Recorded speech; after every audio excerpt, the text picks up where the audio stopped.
Hey, folks, this is Lonzo, the Godfather of West Coast Hip Hop. Today, you are live with me and Dr. Dre, my man from the East Coast. What's up with you, Dre? That's right. We're at the Frost Coast now. Legendary Connection in the house, baby. Legendary Connection in the house. Yes, ma'am. Where it used to be warm and we were out of control in January, the temperature has just dropped to Antarctica. Wow. And I got We're in the Arctic. Bring my black ass up there. The next what today is the second. In about 9 days, I'll be posted up in there. I had to buy me some new shoes, man. I had to buy me some thermal drawers, some new shoes. All my shoes are slick bottoms. I ain't trying to slide up and down the goddamn streets of New York, man.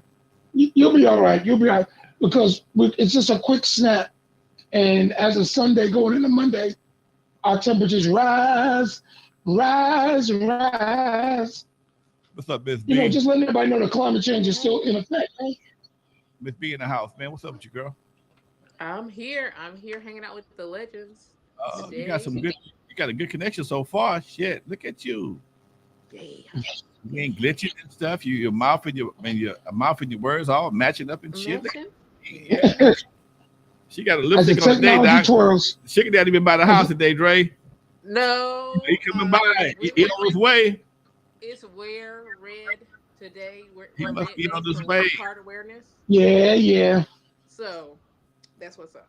He must be on the way, damn it. I'm still looking for that sugar daddy. I realized he got to learn know how to cook. Wait. Say what? Did you say you got to know how to cook? Nah, she must. She's at it. That's why her shit froze up because she's talking crazy. She's locked up now. Soon as she started talking that bullshit, her shit just locked up. What's up, Marlon? I see my man Marlon in the house. Chris Stacks in the house. Gary's garage. What's up with you folks? Somebody, Vista Light. What's up? Vista Light 91972. What's up with you folks? I'm glad to see y'all stepped in and checking us out this evening. Miss Bernadette, we're gonna get back to her in a minute because she's making me look bad. Well, I'm frozen. Don't worry about that. What's up? I gotta say the gentleman who wanted the picture from us. For me to sign, please be patient. Marlon, please be patient. I don't have a picture, so we're trying to find a cover that I used to have for the album. Cause I have a whole couple of boxes of those, but I'm looking through storage, and here's a blind guy looking for something. This is funny. How the fuck did that happen? How did that come and working out for you? Okay, that's what I want to know. How the fuck are you looking for some shit?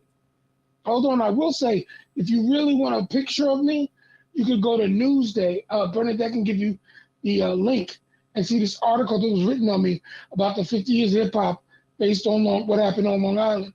And there's a big picture of De La Soul, Chuck D, Rakim, Busta Rhymes, and yours truly, Dr. Dre, full-size page that I found that was in the Sunday entertainment section, and a great article discussing what happened during our run at doing hip-hop here in its infancy. Still trying to figure out this 50-year thing. No one can explain it to me. Everybody keeps coming up with fake stories. I saw an article the other day because I had an issue with it myself. I saw an article allegedly August 3rd, 1973. That's when Kool Herc did his first party at the spot. That's the day they giving credit to the birth of hip hop. Now, but that's a lie. I wasn't there. Excuse me. I take that back. Go for it. Not to say that was a lie, but you didn't have a name for it August 3rd, 1973. That's what I was saying. The same thing. Hip-hop? I said the same thing. You call it hip-hop? No. I said the same thing. We agree on that one. It doesn't make sense. If you're saying, oh, well, that's the first time he came out with 2 turntables, well, then my cousin Kevin was a part of the 50th anniversary of hip-hop. He was rocking 12 in his bedroom in 1973. We wasn't calling it hip-hop. We were just saying, yo, he's rocking Marvin Gaye, James Brown. You and your cousin and 12 turntables. That shit. That's something. You know, I must keep rocking that story.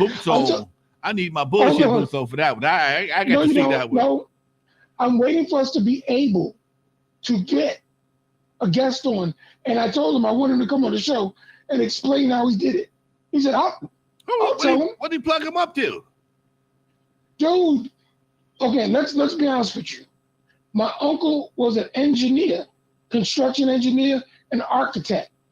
He could wire a house from one plug and have 100 different outlets. That's the way my uncle was. And his son, guess what? He knew how to do it too. Okay, she up here, so, right? She back again. Feels like it was some compliments. Her shit locked up on me. What's up, girl? Mm-hmm. Don't say nothing about the. Let's keep it going. Let's keep going. Anyway, Dre, we tried to figure out how they come up with the 50th year.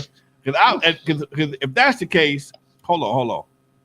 In 1973, I was 16. I graduated high school in 75, and I was 17, technically. I was 10. So I was 10 in 73. Hold on. And I was dancing to God to Give It Up. I was not in 73. I'm trying to do my math right quick. So 73, I graduated high school 73, 75. So I was 15 years old in 1973. Okay. At 73 in LA, the main DJs were from the radio stations. Tom Cross, Hunter Hancock. They had 2 turntables, but we didn't. We was doing sock hops. They weren't DJing with 2 turntables like that. Yeah. No, they weren't spinning. I mean, they was radio They were turning dials. It was radio style. It wasn't even close to. And I'm not taking anything away from Kool Herc and the Herculoids. It developed. You could say he went out and inspired people out there in the beginning, but it didn't develop into the word hip hop till Africa Bambaataa and the Zulu Nation. And that wasn't yelling out hip hop. Don't stop. That had to be in the late 70s. I don't want to point a finger because I do know, being a youth and my aunt living up in the Bronx, and me sneaking up and seeing certain people get down. From what I understand, again, this is my own history. It's not perfect. Is that Grandmaster Flash was the first one to come up with actually the first mixer, because Flash, also being an electronics engineering type of person, came with the first DJ mixer with turntables. But I can always say the landmark event that really developed DJing from New York folks was the blackout in 1977, when many electronics stores were, how do we say it? Burglarized, man, burglarized. Look at all that sugar. Burglarized. She got burglarized. They got. They were hot shopping. Speakers and amplifiers and you name it were blessed to the neighborhoods. What else? So, ladies and gentlemen, it's Black History. Hold on. Mm-hmm. So in 1973, I was in high school. I got my broadcast. I went to graduate high school 75. Got a broadcast license in 76. Okay, I started DJing in 75 at broadcast school. I got my broadcast license in 76. Damn. So we're really pushing. But we had my broadcast license I got in 83. So I didn't hear the word hip hop until probably the 80s. Yeah, that's what I'm saying. I heard no. 79. First time I heard the word hip hop was in Rappers Delight. Okay. True. But there was a few records before. There was a few records before Rappers Delight. Okay. Before hip hop. Now I heard hip hop prior to 79 from tapes from Busy Bee, Cold Crush Brothers, Treacherous 3, Lovebug Starsky. I mean, there was a lot of rappers using it as a loose term, but it was dealing with more break. It was break dancing, and hip hop was becoming that culture. So when you talk about Rappers Delight, I keep telling people you gotta include Planet Rock because it was a huge influential record. Yeah. Big time. Those records were almost at the same time. Right. Planet Rock didn't get the radio play that Rappers Delight got. And they were saying in Planet Rock to the Planet Rock, don't stop. The soul song that falls, it's the big power. See, it's a lot of language thrown around, but the identifications came along in that late 70s, early evolutionary stages of them calling it hip hop. But hip hop was always being sent and used as the culture, not the music. Wait a minute, hold on. The music was called rap. Wait. So I'm older than most of the cats except for Herc. Only person older than me is Herc and that I know of is Herc and Africa Bambaataa. True. I mean, they was all 15 years old doing this shit. No, Herc is older than me. Herc is like 70, right? Herc may have been, Herc may have been in his early. See how who Herc is. All right. Yeah, his early 20s. And Bambaataa may have been 18, 19, but that was I can't be. Wasn't. No, I can't say that 73. I can't say that. That's why I said the numbers just don't make sense. They don't. In 73, we were locking. We wasn't pop locking. We were locking. Okay. Right. That's when the lockers was big time at Centennial High School, Soul Train, every place else. They was hopping around and breaking hips and shit back then. So and we saw lockers on Soul Train, and then you saw lockers when Fred Rerun Berry had What's Happening. Right. Because you knew who that 70s. Was. Yeah, it's in the middle 70s. DJ Kool Herc. How old is he right now? Huh? How old is he right now? I got 67. Or is that him? He okay. So he's 60. I mean, he's 2 years older than I am. Okay. He's 67. How old is Africa Bambaataa? Oh, let me see. See, I'm agreeing. Herc went out DJ and playing songs, but I'm gonna say he leaned more to reggae and dancehall music. And they spun 45s. Now, did they spin solo 45s too and extend breaks? Yes, most likely. But you got to also go with the MCs that were around him then. Africa Bambaataa is 65. Okay, so we all the same. So, we all the same age. Yeah. Okay, unless somebody is doing some miracle shit at 15 years old. hold on. I'm keeping it 100. 15 years old. I don't know. 15 years old. I don't know very many. 15 and a 16-year-old. Okay. I don't know. We was participating in parties at 15 and 16 in LA. I know I was. But it was different than what. See, that's why I said it's subjective to what do you call it? Because reggae and dancehall DJs were DJing with equipment and sound systems, but it wasn't called hip hop. Okay. They weren't going, yo, we're rocking that hip hop sound right now. No, okay. they didn't do that. Okay. And that came from toasting. That came from toasting from Jamaica. We was doing the same thing in 74. Yeah, that's what I said. Bob Marley was big on the dial, aka Stevie Wonder's jamming until the break of dawn. That's true, but it wasn't the way it developed into.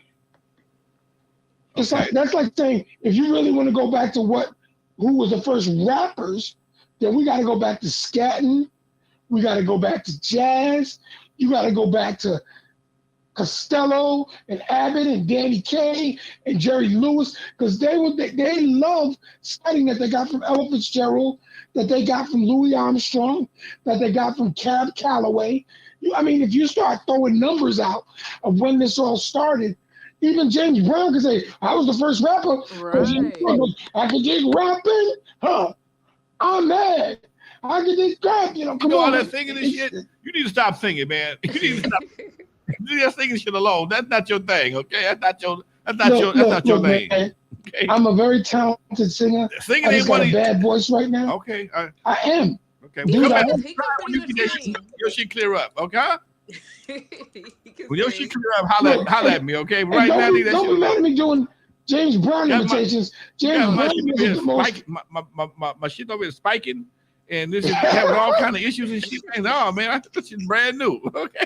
Don't let me start going. I got ants in my pants and I need to dance. Check this out. Don't let me start. Check this out. Okay, so you telling me that 15 and 16-year-olds invented something. Now at the same time, they was pop lock, and it was locking in California back in 73 for damn show. 72, 73, they was jumping around in I can agree with you on that.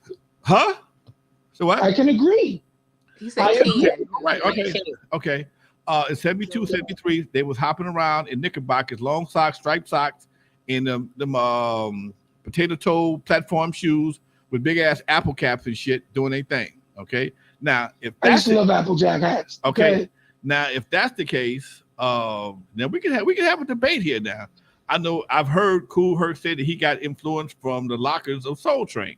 Okay, so hey, that's what I was thinking of when you're talking about the dances and the style. Now that right there, this is the beginning.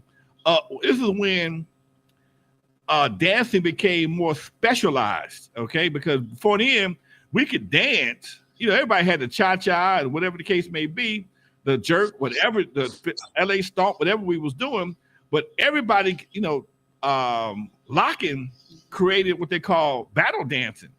I mean, you go into a circle and out dance somebody. You ain't never seen nobody go to a party and ask a girl to lock with her. Come on, man, let's get this lock on. No, but that ain't gonna happen. They did do that out here. It's slow Dre. They do that out here when it came to dance. A girl and the guy locked together. And reggae. No, not dude, what I said, everybody.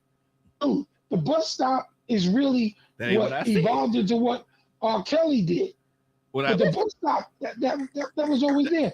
Locking and all that stuff. Everybody had a dance. What I said was, depending on where you're from, locking created the battle dancing that led to dances like shit like break dancing.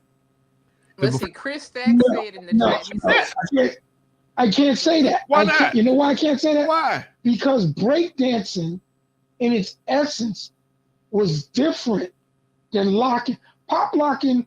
I didn't say pop locking. I said locking.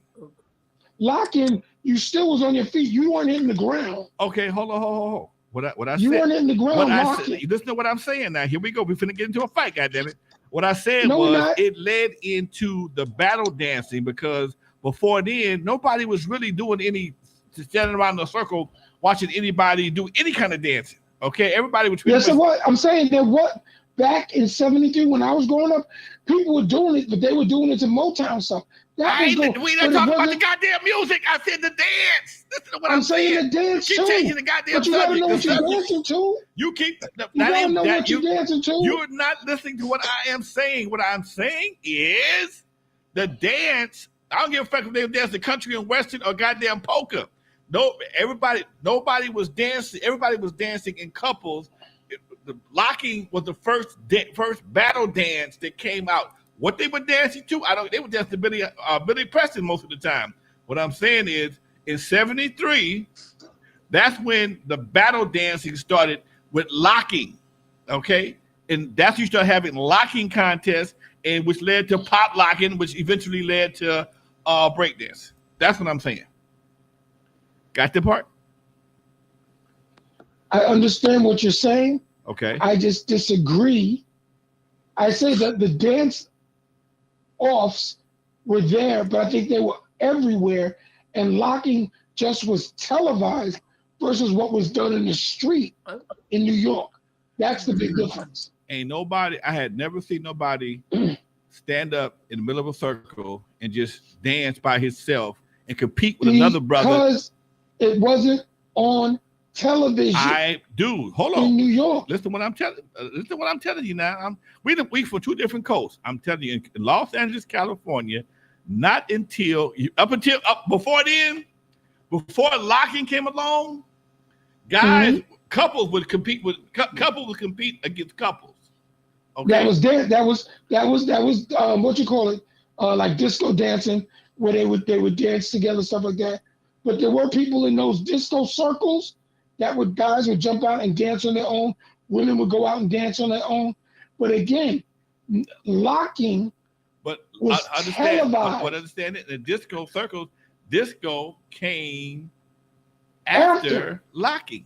Okay, that's when the shit started. I'm trying to make a point that you're not understanding, my brother. You smart motherfucker, but goddamn it. No, but I can't. You can't compete an argument when locking was the first televised version that we saw. What I'm saying the is, other dancers existed prior to that, because even Michael Jackson. I'm not worried about the televised. What I'm saying is, when people stopped dancing in couples and became more competitive with their individual dance steps, that's when locking transformed into the shit John Travolta did in Saturday Night Fever, and people became more competitive with their dance skills, not as a couple anymore. It became more one-on-one dance skills as opposed to a couple. Then by the time you got to locking and pop locking, folks started doing it as a group, but there also was individual efforts that made people compete. That's what I'm saying. And I said, I agree with you from the position that locking that you are describing was amplified visually by Soul Train, which came from Chicago, moved to the West Coast, and that was its specific focus. But I'm saying while that was taking place in the streets of New York and Philadelphia, New York. I can't quote Philadelphia in that fashion. This was taking place in the streets and the community.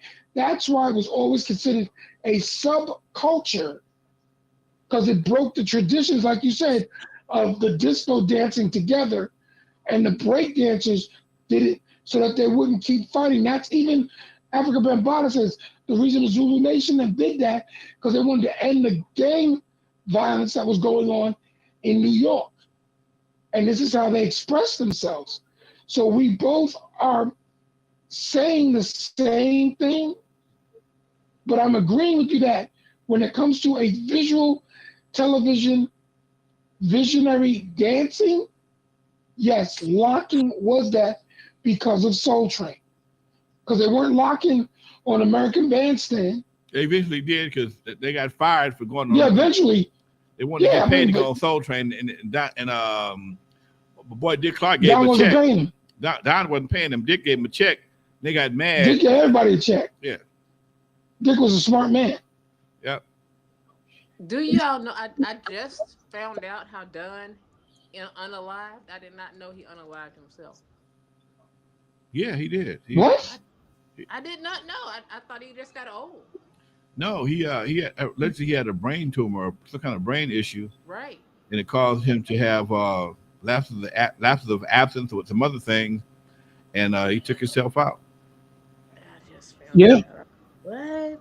I knew he was sick, but they had a television show for a while about Soul Train that was really dope. It was really, I liked it. I thought they would bring it back, but they didn't. I mean, I think it might be over. They finished the story. Huh? They finished, even on BET, you mean? Yeah. Yeah, I guess they get. Yeah, there was no reason to finish it because he killed himself the last episode. That's pretty much it. Pretty much it. Although Soul Train kept going, he didn't. Huh? Yeah. Yeah, I noticed. But you know what the interesting thing about shows like Soul Train, American Bandstand, and even great radio shows, when pioneers like Dick Clark and Don Cornelius leave that set, the show goes away because they become that show. They're that show. You know, Don Cornelius was that show. They tried to get people to sit in for Don Cornelius when he was in the hospital. I remember they had Shamar Moore. They had Richard Pryor. A couple of people tried to fill in for Don's shoes, but Don was the coolest dude in the room. So it's hard to beat. You had to bring another cool dude in. You couldn't change up the format for Soul Train. Shamar Moore, Richard Pryor. Right. You couldn't. As I said, he owned that brand. He owned it. It wasn't much the brand. It was just the brother had the biggest natural, a deep voice. He was the coolest dude in the room. So he had that big ass natural. Did I ever tell you my Don Cornelius, Barry White, and Isaac Hayes story at Jack the Rapper in the elevator? Go ahead. Okay. We only got 45 minutes left. So, take it real brief. There used to be a music convention called Jack the Rapper. I remember. I used in to go Atlanta that we went to. So I went there. And this was like the second or third year of Yo MTV Raps, and Yo MTV Raps was like becoming a very big thing. So I got in the elevator and I'm like, oh snap, wow. It's like Barry White, like, yo, what's up, yo, blood? Isaac Hayes was really, really funny, and it was Don Cornelius. And I'm like, I can't believe this. You know, my name is Dr. Dre, and I do this show on MTV. I go, we know who you are, brother. And Don Cornelius looked at me, and then he just frowned hard. And I'm like, I'm so, I'm shaking everybody's hands. He goes, yo, I know what you're trying to do, young blood. Fuck you in that bullshit. And I was like, what? And Barry White and Isaac Hayes jumped around and said, yo, Don, how you jumping on young blood? He's doing what you were doing 20 years ago, and this guy's sitting there giving you credit. No, fuck them. They think that they're gonna take this shit over. They just being pawns to the white man. And then walked off the elevator. But Barry White and Isaac Hayes were like, nah, brother, y'all keep doing what you're doing. I really respect what you're doing. But I was fucked up to shit out. Okay? Because you meet someone who's like your hero, someone that you like admire, and you're like, I'm doing this, and I could never be here if it wasn't for you. And they say, no, fuck that, that's bullshit. I was like, wow. You know what, dude? Wow. Okay, let me have it. And I know we were steaming hard on him because Fab was doing Saturdays, and I was doing during the week. You don't do that. I'm done. You know what? You don't do that, man. I can understand how he felt because, and here's something. I was talking to a friend of mine this afternoon, Toddy T, brother out of Compton, and I understand how he felt because when you were a pioneer and you chopped the weeds down and paved the way and took a dirt road, put stripes, put some asphalt on it and dirt and shit. All of a sudden, somebody come on the street with a goddamn Ferrari and run up your ass. You still got a wagon, motherfucker. You still pushing the wagon. They come up your ass with a Ferrari. It's kind of disheartening, and it makes you. Then all of a sudden, the person in the Ferrari get credit for everything the fuck you do. Okay. And it's no, but hold on. I ain't through yet. God damn it. Go ahead. Oh, you let me stop cutting me off. I ain't through yet. I didn't cut you off. All I said is go ahead. All I'm saying is when you build something like that, and then the people in front of you pass you up or get ahead of you, it can make you feel some kind of way, dude. Because a lot of people, especially youngsters, don't give the proper respect to the people that paved the way, and they think because they hot right now, they're gonna be hot forever. Nigga, we all was hot once upon a time, hot as fish grease, okay? But now that you that your turn come around, will you do the same thing for others that we did for you? And most of them ain't gonna do it. Okay, man. I'm sorry. I appreciate what you said. I'm gonna say that. I appreciate what you said. When it's sad, when brothers do they shit, man, and motherfuckers don't get credit. Let's be sad for a minute. I was gonna say that because they got a little shine that it's all about them. Bullshit. Wasn't for you, wasn't for me, and other brothers like me, wouldn't be no you. That's all I got to say right now. Please give to the old hip hop home at 1-800-OLD-HIP-HOP. Thank you very much. Are you finished with that? I'm done now, damn it. Go Ferrari. I got one thing to say to you, Lonzo. Bull Shnikes. BS. Because we were also in the same wheelbarrow being at MTV. We weren't riding no Ferrari. We didn't have keys to a skateboard. Come on, man. I'm sitting there saying and praising you and saying thank you. And if it wasn't for you and for and we weren't even using the term OG at the time. If it wasn't for legends like you, I would never be doing what I'm doing. And I mean, I just want to let you know, thank you. And I mean, do you have any advice? What can I do? How can we work together? All that. And you slap me down. Hey, dude, man, wait. Understand this. You keep missing a very vital. No, I don't. Let me finish now. Let me. No, I was talking. No, you threw for a minute. I'm gonna cut your ass off, goddammit. I got the button, goddammit.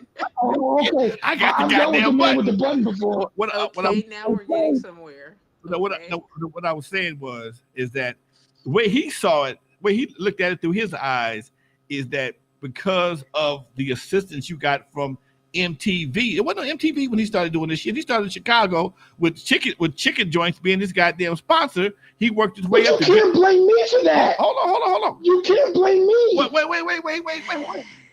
Wait, man. Hold on, Doc.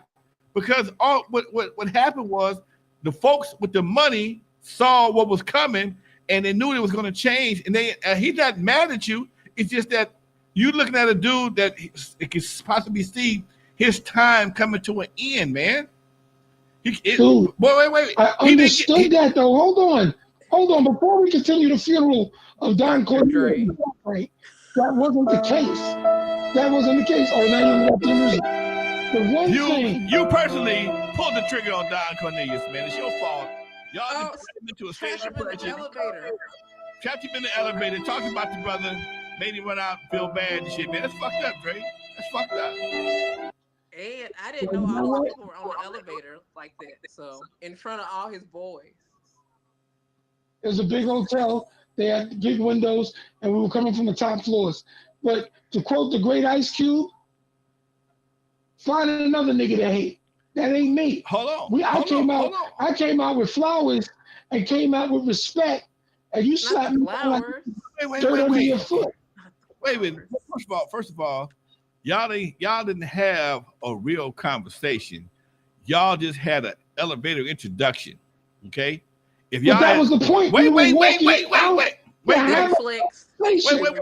You don't know what that man had been dealing with prior to meeting you. Wait. Let me finish now. He watching television. I ain't trying to hear that excuse. Wait. I'm not giving him an excuse.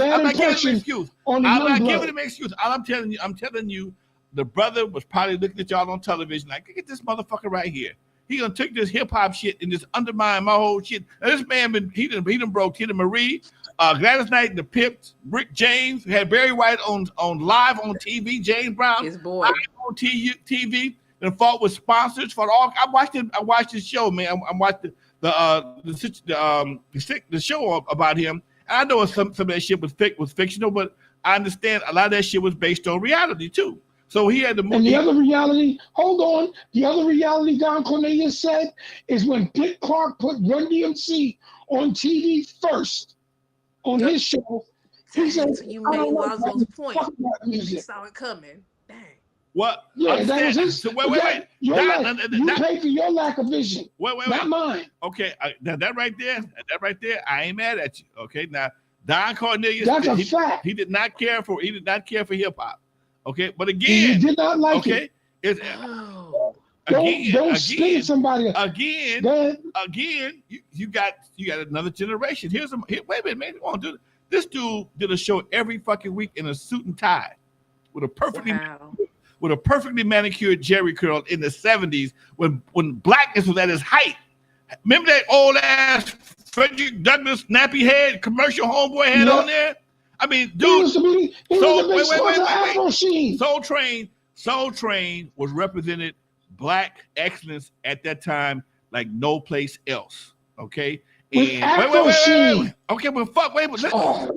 Afro Sheen, Fred all that shit. Okay. Jet magazine. Come on, man. I know that. But hold on. You sold out, goddammit, because you sold out to the white man. You sold out to the white man. So now you calling me a sellout. You sold out to the white man. You undermine the brother. You undermine the brother. My brother. You undermine the brother for the white man on fucking MTV. They wouldn't play Michael Jackson.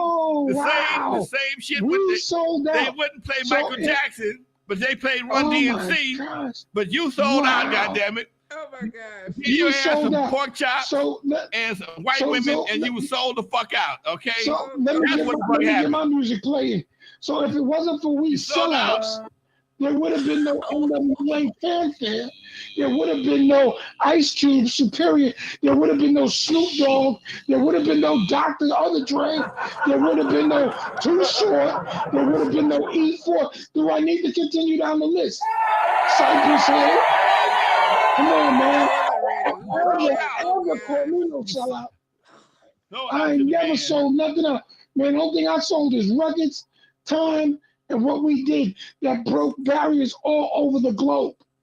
not my fault. His vision was small. You sold out to the white man. Don't be mad that I'm Darth Vader and you just running around and as a stormtrooper. Don't go to the MTV world because we aren't favored at MTV.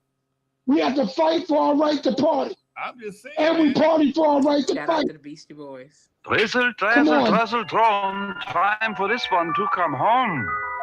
All right. Don't let me fight the power. I'm just saying. Don't let me go there. Don't let me go there. See what he saw. I'm telling you what he saw. What he saw. What he saw is a crab in a barrel, and he saw his ending coming. Now, you gonna tell me? Tell me what I say he saw now, right? What he saw. What he was supposed to do. He was supposed to join the brothers. How he gonna join you? You was owned by the white man. You was owned by the white folks. How he gonna join you? No, I wasn't owned by anyone. I own my name. No, I own my name. Who owned the show? Cricket. It was their show. Okay, well, how you gonna say that? Who owns Soul Train? You can't compare Soul Train to your own TV Raps because the two things didn't exist in the same plane. Don't compare. Clark didn't own American Bandstand when it started. No, he didn't. Bullshit. He acquired it afterward. There was a host before Dick Clark. It was in Philadelphia. Who owns Soul Train? The show started in Philadelphia. No, bullshit. Don Cornelius owned Soul Train, lock, stock, and barrel with his partners. Excuse me. Don Cornelius did Soul Train after evolving from Chicago radio. Okay. Let's get it clear. He still owns Soul Train, goddammit.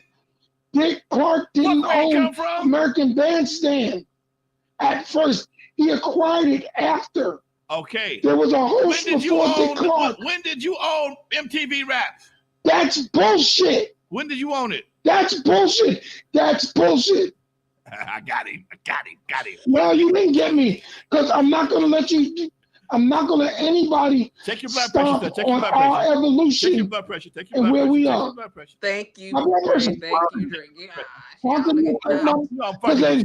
I can say, from my position, I made West Coast hip hop.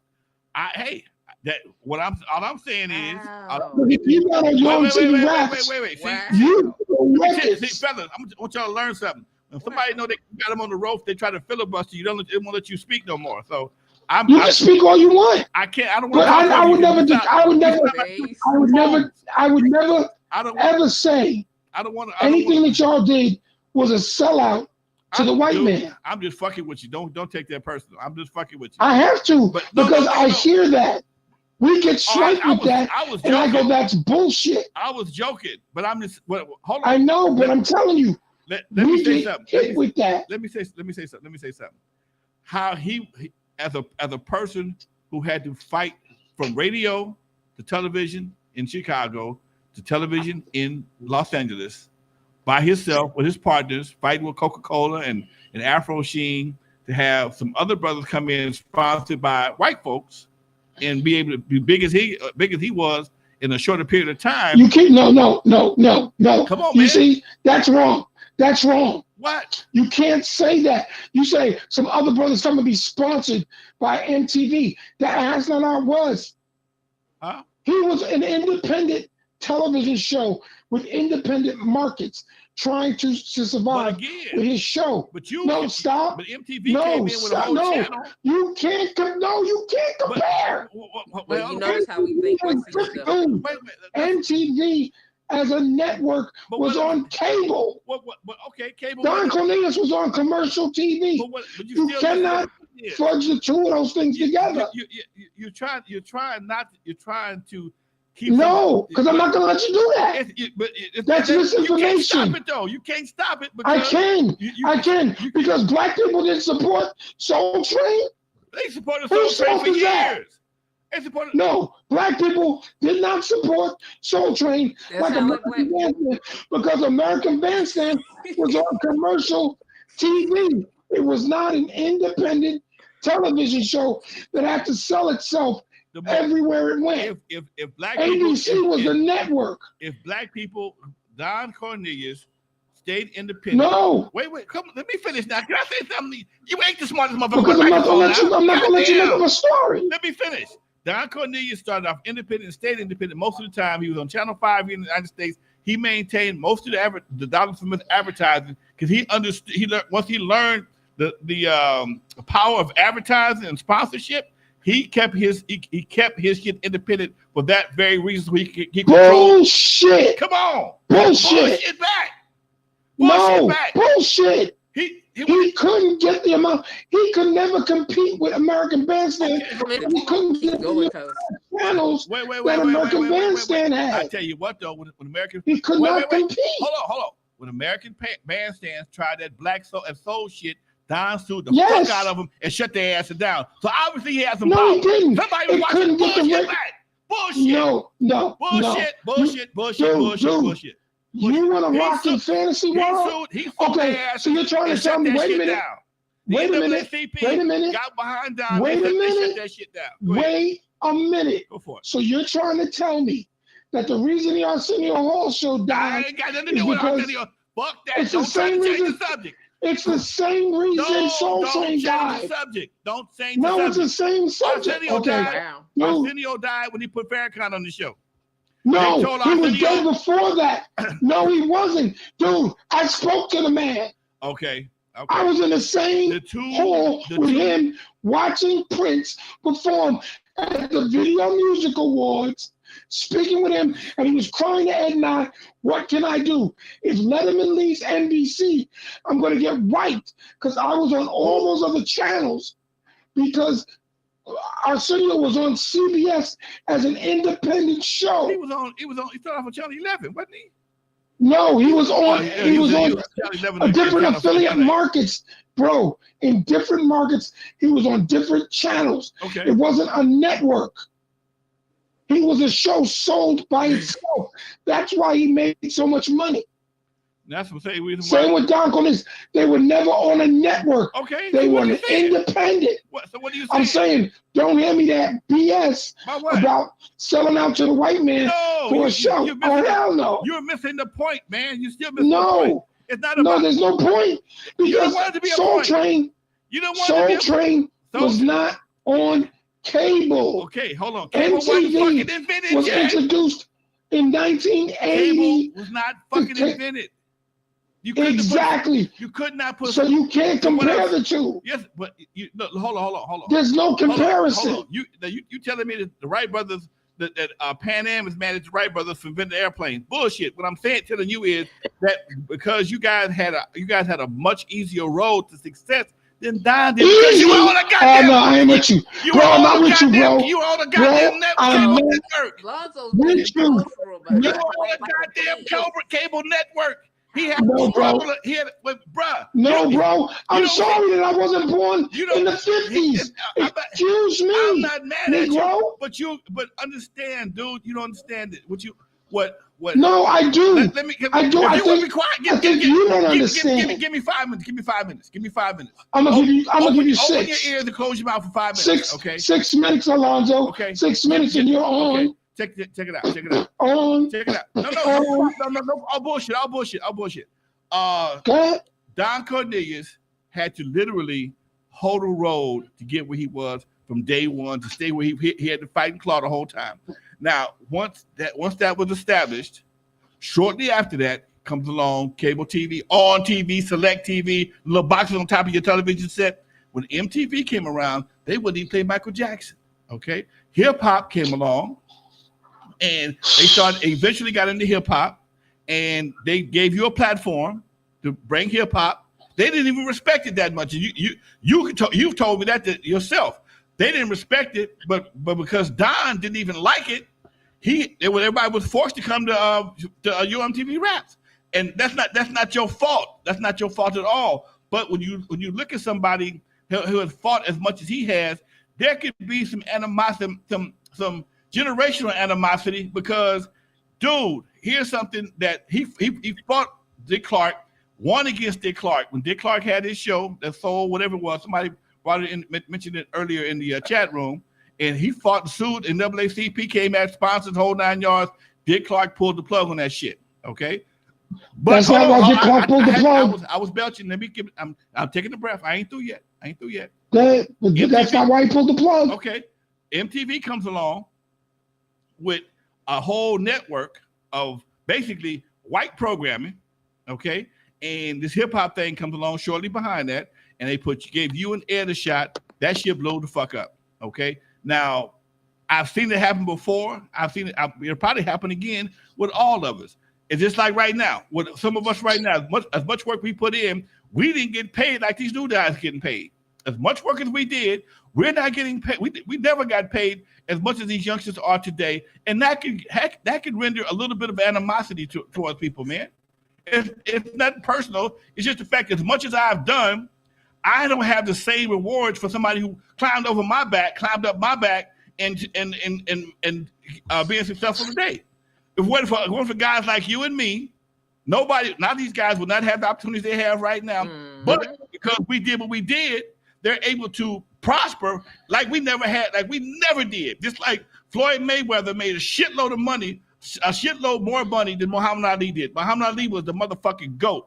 He fought, he lost his license, he believed in shit, he had a moral code he would not go against for shit, and it cost him. But by him doing that, it paved the way for other guys to get paid. He was the first one to get $1 million paycheck. Now guys get multi-million-dollar paychecks for the same shit, still getting hit, but because of what he did, it opened up the doors. The same thing here. Don Cornelius opened up the doors to make it possible for your MTV rap to exist. But what he looked at is, man, these white boys finally found a way to get me. That's basically what he saw. He got two brothers. No, I'm fucking with you on the sellout thing. That was a job, bro. I'm just fucking with you. But he got two brothers to represent hip hop, but it's sponsored, and the bulk of the money is being made by the white folks. That's all I got to say. Okay, now I'd like to speak freely, please. Did you ever hear the expression, when you go and knock the forest down, you never reap the rewards when the city is built? Did you ever hear that expression? Nope. Well, yeah, that's a real expression. That's my college education. But let's break this down simply for the Don Cornelius factor. Before there was Yo MTV Raps, there was Video Music Box with Ralph McDaniels and Lionel Martin. They were on independent cable. No, independent UHF. You know that little round thing? Yeah. That was in the tri-state. No, slow down, bro. I just said slow it down. Prior to Lionel Martin and Ralph McDaniels, there was a guy named Carlos De Jesus with a show called New York Hot Tracks.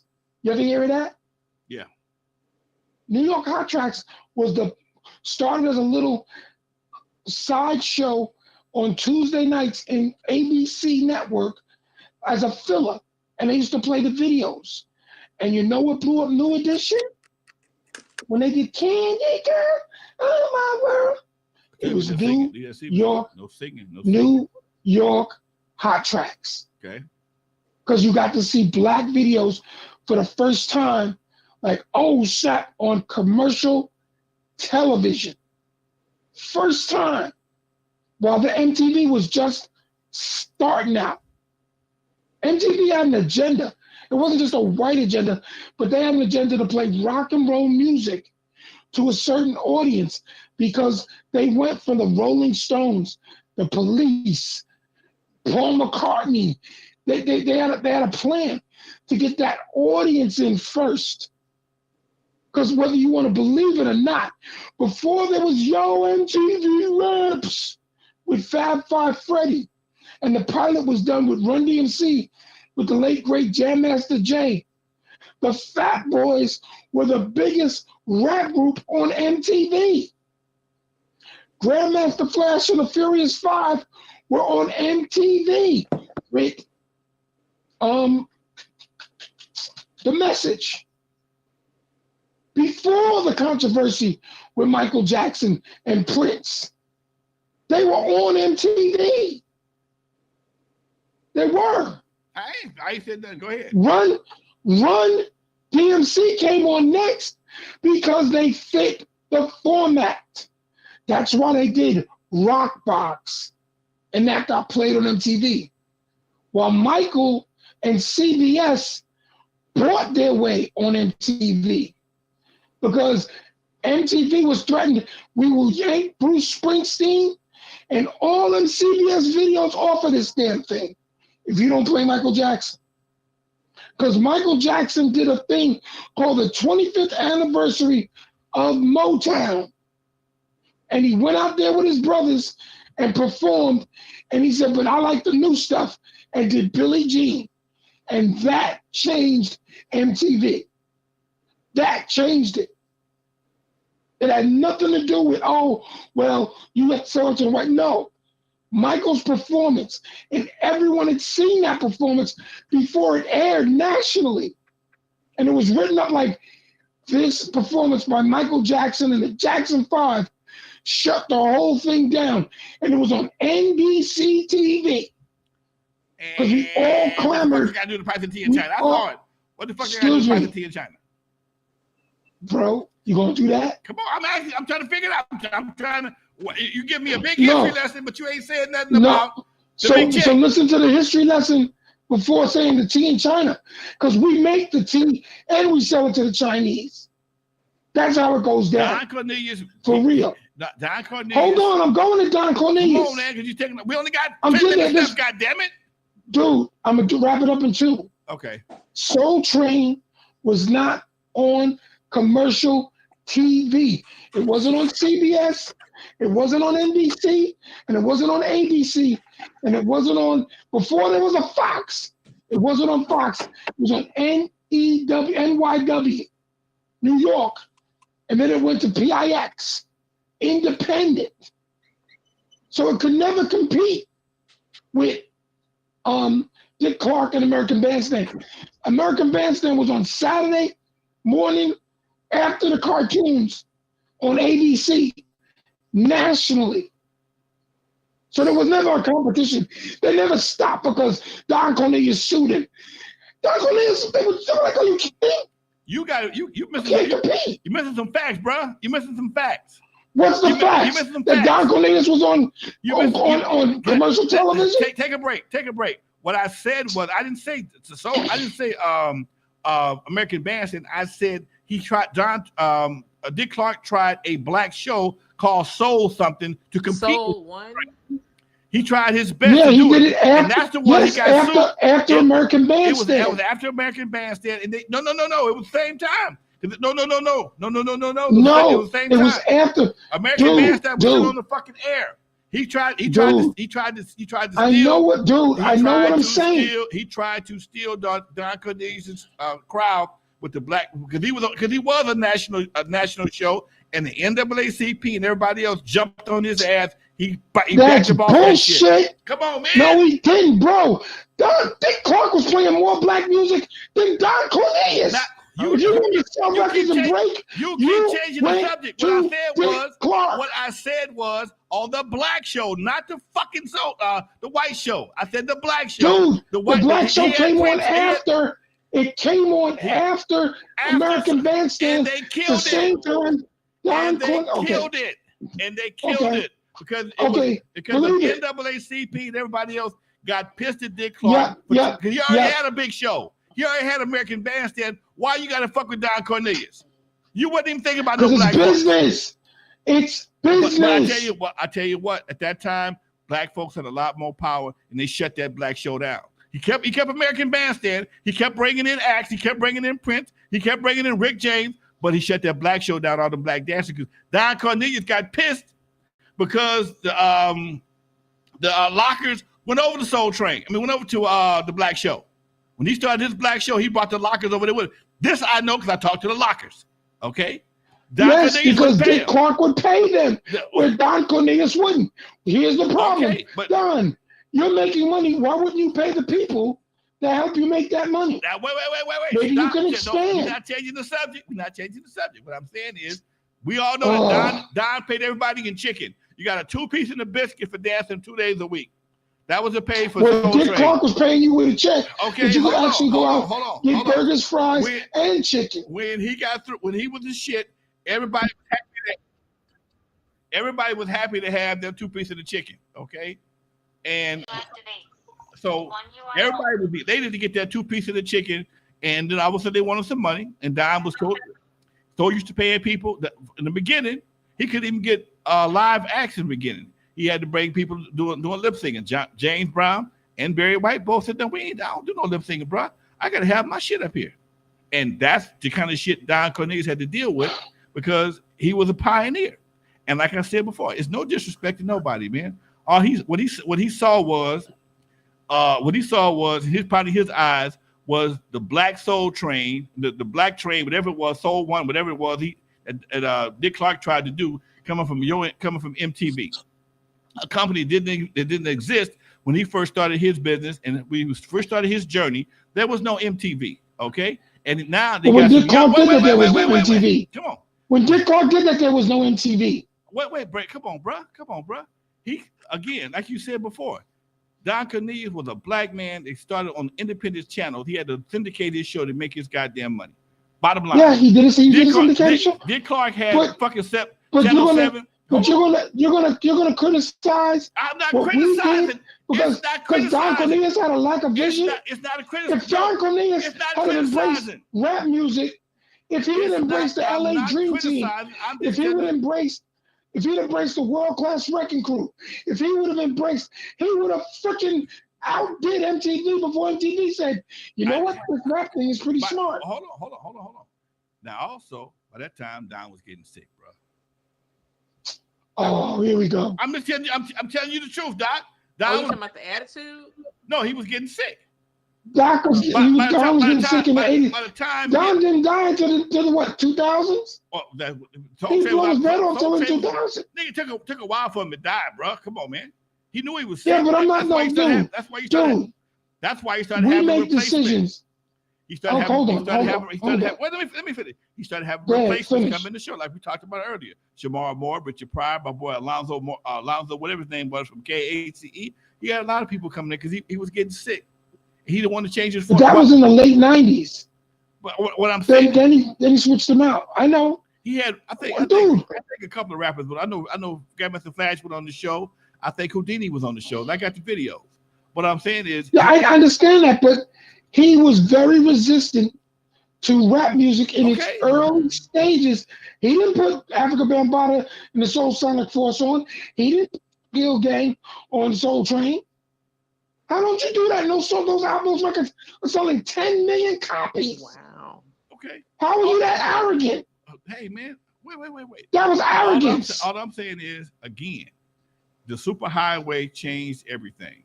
When a motherfucker had been raised on a dirt road all his life, all of a sudden here come little whippersnappers and some goddamn Ferrari on the goddamn. Well, I will quote Darth Vader. I will quote Darth Vader from Star Wars. You will pay for your lack of vision. Period. Wait. You still fighting with little fighters, and I'm coming around with the Death Star, and you trying to figure out what's going wrong. Come on, man. All I'm saying is you stupid then. You played stupid. I understand it. I understand. Soul Train. What he should have done when he saw him on the elevator, yo, young blood, how about let's get a meeting together and you come and advise me and tell me what I can do to boost up what Soul Train's doing to work with you. And I'll throw you some buckets, because that's what the white man does. The white man doesn't go, oh, I'm going to outdo you. I'm going to outlock you. I'm going to outbreakdance you. Yo, come on over here and let me give you some money. And let me help you make this work. Now, come on. N.W.A. wasn't big. N.W.A. wasn't big because they were with world-class record crew. They got big because they got with Jerry Heller and Young Ruthless Records, which then got distributed by who? Priority. Thank you. And who owned Priority? Brian Turner. Case closed. What are you saying? What the fuck the point? Case closed. What was the fucking point? Even Dre right now with Beats, headphones and all that shit. Who's he down with? Jimmy Iovine. There you go. Case closed. Case closed. So what I know we had a case. No, what I'm saying is that Don Cornelius paid for his lack of vision. Rather than being an entrepreneur and a businessman, he decided to keep Afro scene in business. Hold on. Come on, man. He had a vision to do it in the first goddamn place. But you gotta grow your vision. Dick Clark grew the vision. He was said, really knocking down. Run DMC, Grandmaster Flash, wait. American Bandstand. No. The man was knocking down fucking trees How the fuck you have a vision? Nah, when you got limbs up your ass. Dude, we gotta go. Dude. Show gotta go. We gotta go. We gotta go. All right, y'all. God damn it. Happy Black History Month. That's all. Check your soul, boy. But the conversation will move forward. The devil got a check for your ass. Anyway, he's live with the devil. Oh my. Assalamu alaikum, my brother. Get your Assalamu alaikum. Pork chop of the white woman and go on about your business. Oh my goodness. All right. This is just love, like Dr. Dre says. Love. Hey, nothing but love, brother. I got nothing but love for you. Yeah, y'all learn something tonight. Nothing but love. Blood pressure. I'm gonna go do something. I'm gonna go whoop me somebody's ass. Yeah, you need to go do something about your blood pressure. My pressure is fine. My pressure is fine. I'm gonna smoke some shit. Anyway, folks, y'all be good. Miss B, bye-bye, baby. Me and Dr. Dre got into it again, goddammit. Boy, we gonna hey. Beautiful show. Always, baby. We got to make a point. We got to tell you that history. That's keeping it 100. That's all we know. That's what we know. Like exactly, man. We got to educate, man. Yes. In the meantime, folks, y'all, you're live with Lonzo and Dr. Dre. Dr. Dre said bye. The doctor says, Assalamu alaikum wa alaikum salam. No, he got a white woman in the pork chop in the house. Bye. We out, folks.